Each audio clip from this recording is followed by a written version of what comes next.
First of all, very grateful to be here, and was very touched when folks at the Ikeda Center asked Sakshi and I to talk. So I'm going to roll through first my definition of vulnerability, and then how I chose to be vulnerable. Then lastly, what happened when I was, my reactions to it, and then some takeaways.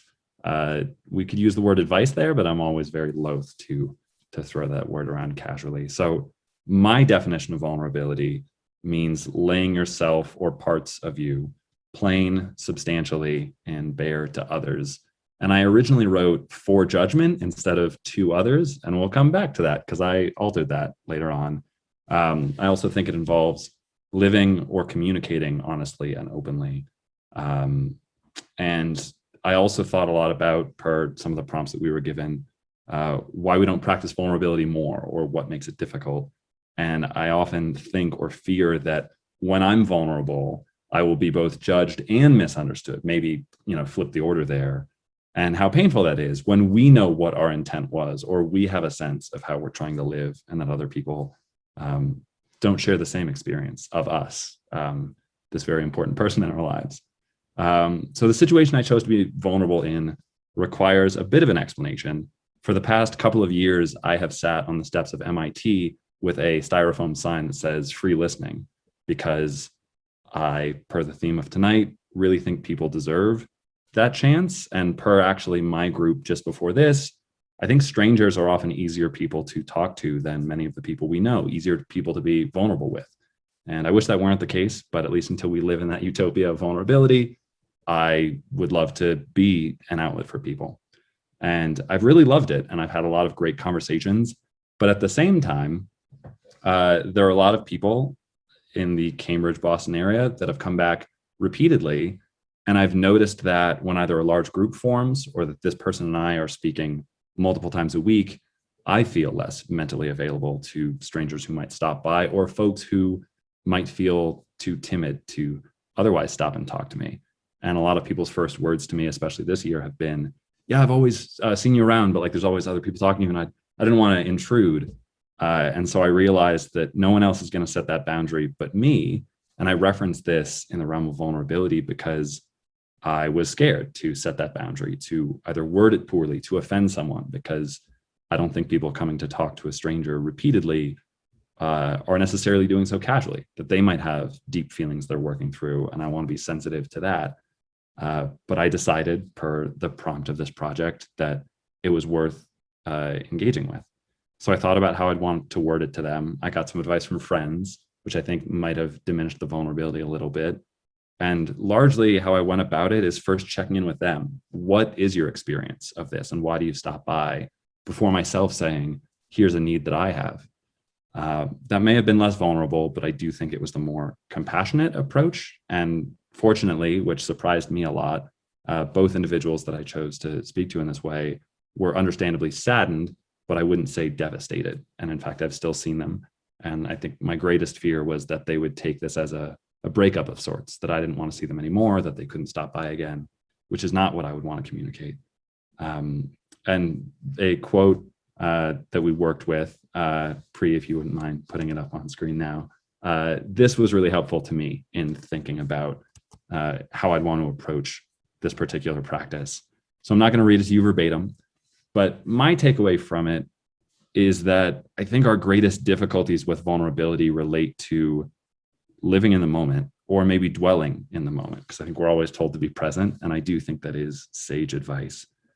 But I think so many of us place too high an emotional premium on any given moment. I think a great metaphor might be, as we all might remember, what it was like to be in high school, where every test you took was, the most important test, and every friendship, maybe you asked someone out or went to prom. These are all life-changing, earth-shattering incidents, depending on how they played out. But all of us having, passed beyond that adolescent stage in our lives, or maybe more recently had, can affirm that there's so much more to life and that we will continue to experience things. And I think that the dark side of vulnerability tells us that if we are vulnerable and it goes terribly, the world will end, or that there won't be any recovery. And I really think it's just a next step in the process. So for me, vulnerability here meant giving myself permission to set my own boundaries, even if they don't make sense to others, because I know that no one else is going to set them for me. And I think that it's optimistic of us to hope that they will. And I was also guided by a quotation. This is outside of some of the information we were given from the Ikeda Center, but a quote I really love. Quote, "If you avoid conflict to keep the peace, you start a war within yourself." And I think that a lot of great vulnerability sort of gives us that peace.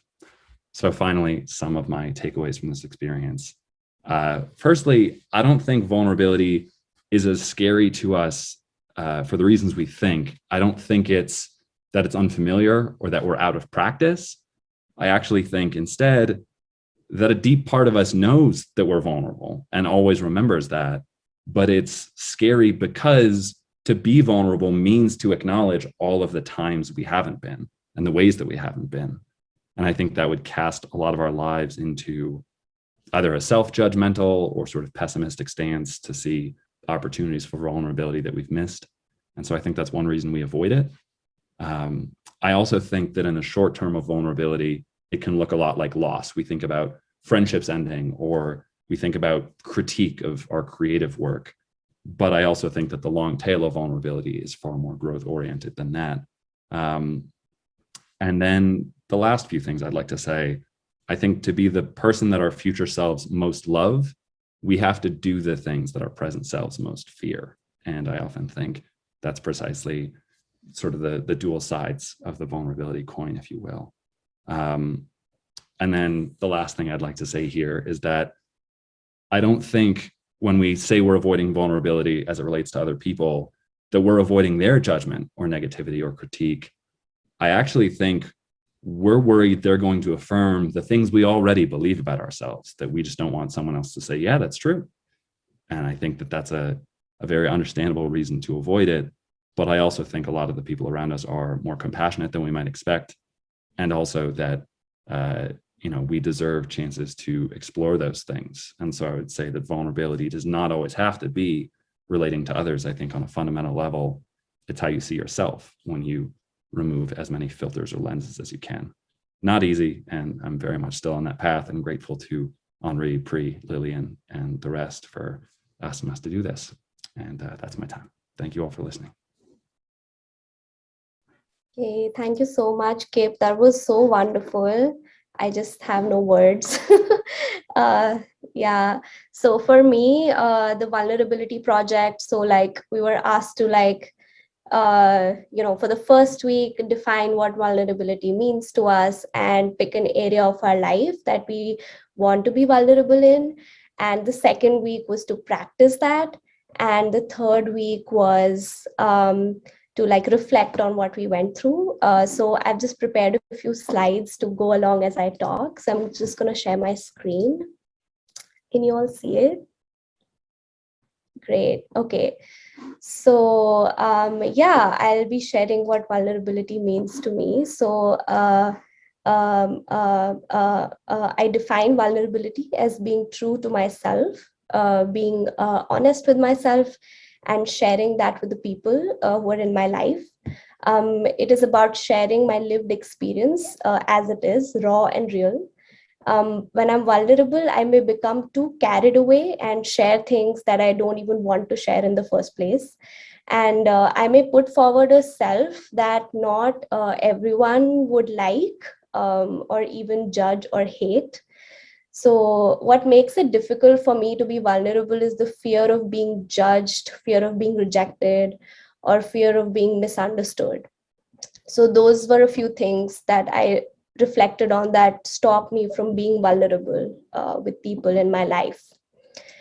And so in the vulnerability challenge, I chose to be vulnerable about something in my life that I have lived with for so long, that I tend to suppress it and not think that it's even there. So it's a chronic health condition that recently came up in a very scary form. So to go back a little, when I was in 8th grade, I was diagnosed with epilepsy and I used to get seizures. The only thing I remember is waking up in a hospital bed after every seizure. And thanks to medication and my Buddhist practice, I have stopped having seizures, and I almost pretended that my illness doesn't exist. Like, I'm completely fine. There's nothing wrong with me. Of course, there's nothing wrong with me, but I did not address or did not even acknowledge that I have this condition which does limit me in some ways. And I changed schools when I was young, so it wouldn't be an issue socially with my friends and dealing with all the looks that people gave me. So just running away from that was like helpful at that time. Recently, like just a few weeks ago, actually, it's coincidental that it merged with the vulnerability project. And I challenged myself to share this issue that I've been having and not accepting it, not confronting it.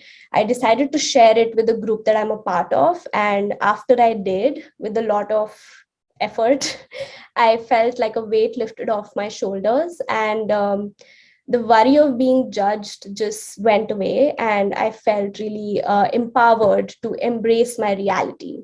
But this whole experience made me realize that the importance of facing facts and reality and letting that reality be shared with those who are close to you is so crucial. So yeah, I really want to thank the Ikeda Center for like having me this chance to like really go through this vulnerability challenge and be vulnerable and understand what it is about and how it impacts my life. And so to end, I wouldn't say that vulnerability means telling everyone what you're going through. Definitely not. Like Kip said, having boundaries is so important. But I think it really means to accept your reality and value yourself enough to share your truth with those people who are in your life. And what I learned from this experience is that I shouldn't gaslight myself, saying that, oh, it's nothing, oh, it doesn't matter. I should rather face my feelings for what they are, and I shouldn't discount them. So what I then choose to do with my feelings is like I could use them to grow in some way, but not even acknowledging the feelings in the first place can be harmful for my mental health. So that's what I realized in this process. And this quote really stood out to me. It is through the sometimes painful reflection and forbearance that is required to face head on a difficult situation of this type, that the internal workings of the conscience can be strengthened and disciplined, enabling those concerned to minimize the sundering and destruction of human relationships that might otherwise result. So this was one quote that really stood out to me. And yeah, again, I'm so grateful to be a part of this project and yeah, be able to practice vulnerability even here with all of you. So yeah, thank you so much for this opportunity.